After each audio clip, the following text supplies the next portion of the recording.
Hi guys, I'm Vishal and I will be covering the all-important topic of medical school interviews today. In the next few minutes, you will learn all the things that I have found to be true from my own experience and from all the others that I've talked to and from all the books that I've read. Okay. By the end of this video, you will know all the things that you need to do for your medical school interview success. So keep watching, stay till the end, and you will be so much better.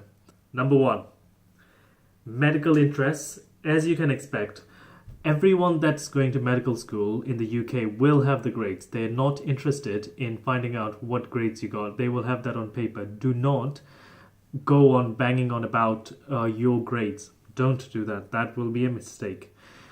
Unless they ask you, okay? Think about what part of medicine interests you, why it interests you, and what you have done to explore that interest, okay? So, what part of medicine, why it interests you, and what you've done.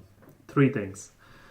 For example, so if you say that I have a particular passion for palliative care, I find that palliative care physicians are compassionate general medicine specialists. They have a breadth of knowledge with tools to truly relieve patients from their symptoms, and due to this, I highly admire and aspire to them. For this reason, I undertook a clinical attachment at a local hospice, and there I found that patients were getting care which they truly appreciated, and the challenges that the palliative care specialists face, such as refractory symptoms to standard treatment, or the insertion of drains like chest drains to relieve the symptoms that their condition was causing, truly inspired me to follow this specialty.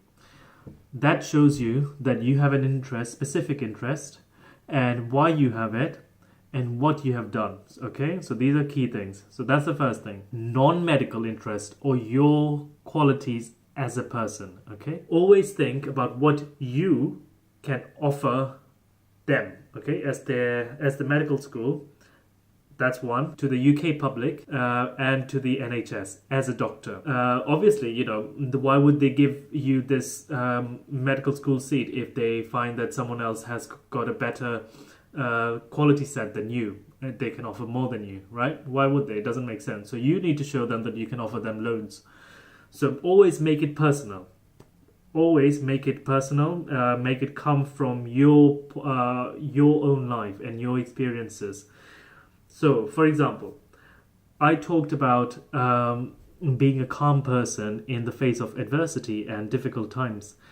And I said that reason why I feel this way is also because I have done some meditation, and I've done a meditation course which has helped me to be this way, and therefore it also allows me to focus on what I'm doing at the task, and also not get faced by anything that might normally challenge me. I talked about that. Doesn't mean you have to do the same. For example, there are loads of things that you can talk about. Some unis are particularly keen on their sports. Art, you would be surprised how many unis there are out there who love the idea of having someone who's also artistic but has got a science flair to depict what medicine means to them. Okay, it's all about making yourself stand out from the crowd, creating a personality of your own. Okay, that's what it is.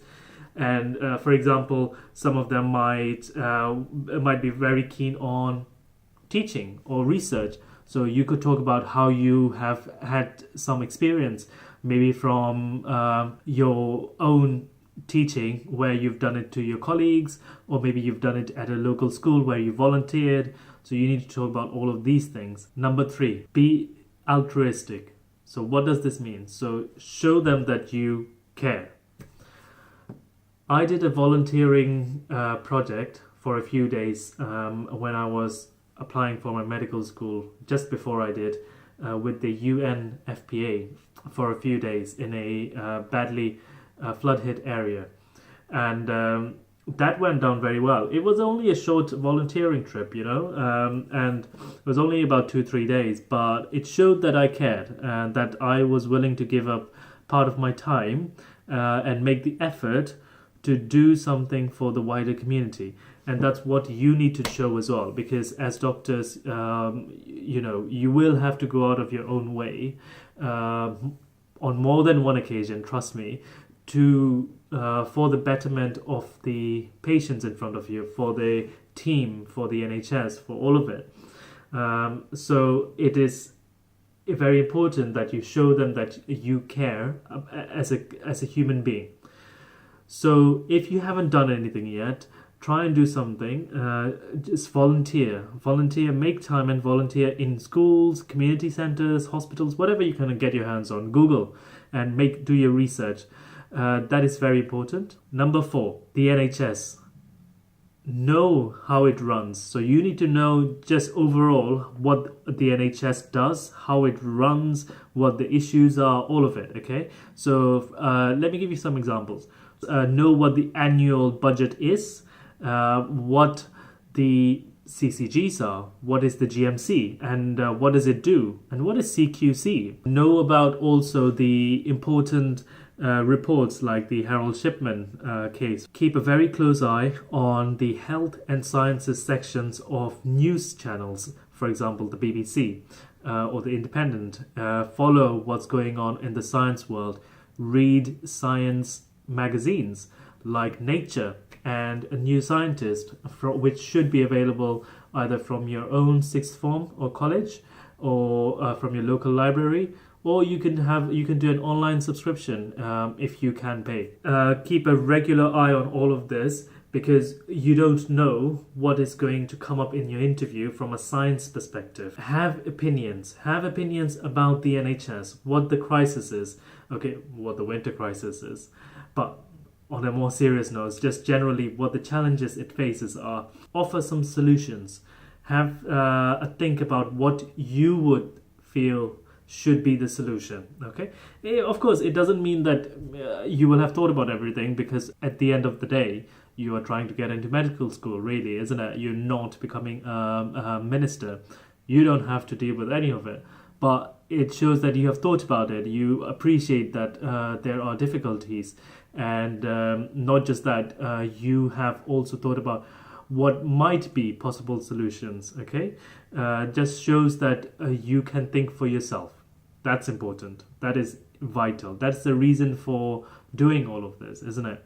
Number 5, passion. So show them you are passionate about them. Okay, as a uni. Why them?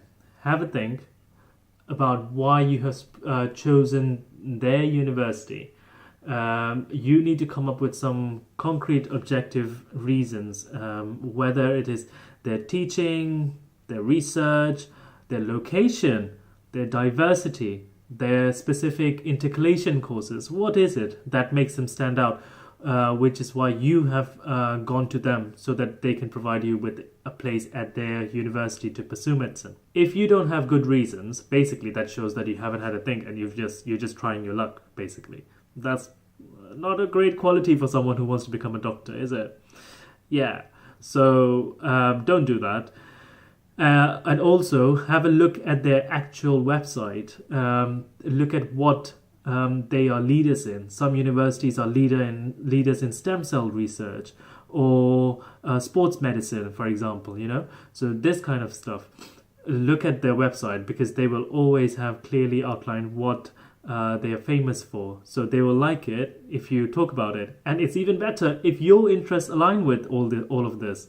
Doesn't have to necessarily as such, but of course it's even better, isn't it? Number 6.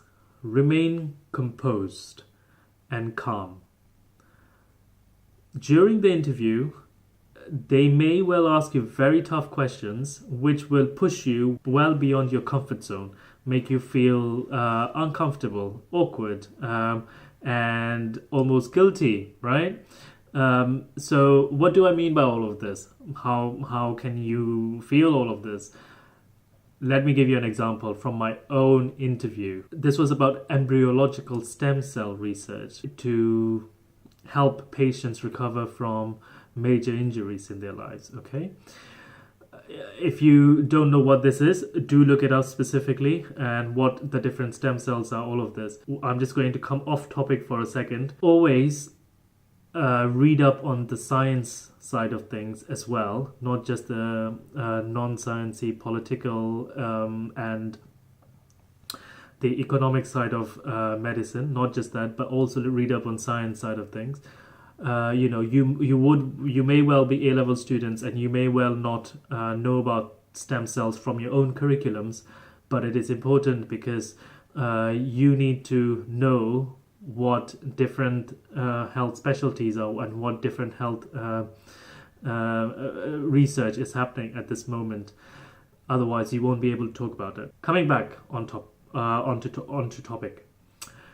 So stem cell research is what it was about. So they asked me what stem cells are, and went ahead to ask what I thought about stem cells being used in people. And these were embryological stem cells, okay? So obtained from fetuses. I said these are the pros and these are the cons, okay? I stood a neutral ground. I didn't give a direct opinion of my own. So I said, there are pros and cons to this, and I stopped there. They weren't quite satisfied, okay? They weren't quite satisfied, and they pushed me to give my opinion on whether I agreed or not. They didn't let me off on just providing my reasoning and thinking. No. So this was a difficult situation because then I had to take a stand on where I was. So I did decide on a side, and I gave my own reasoning, and they were fine with that, So normally you can find this sort of situation daunting, and you could break out in a sweat, but really there is no need whatsoever to do that, because what's better is, if you're going to ask me a question now, what I'm going to do is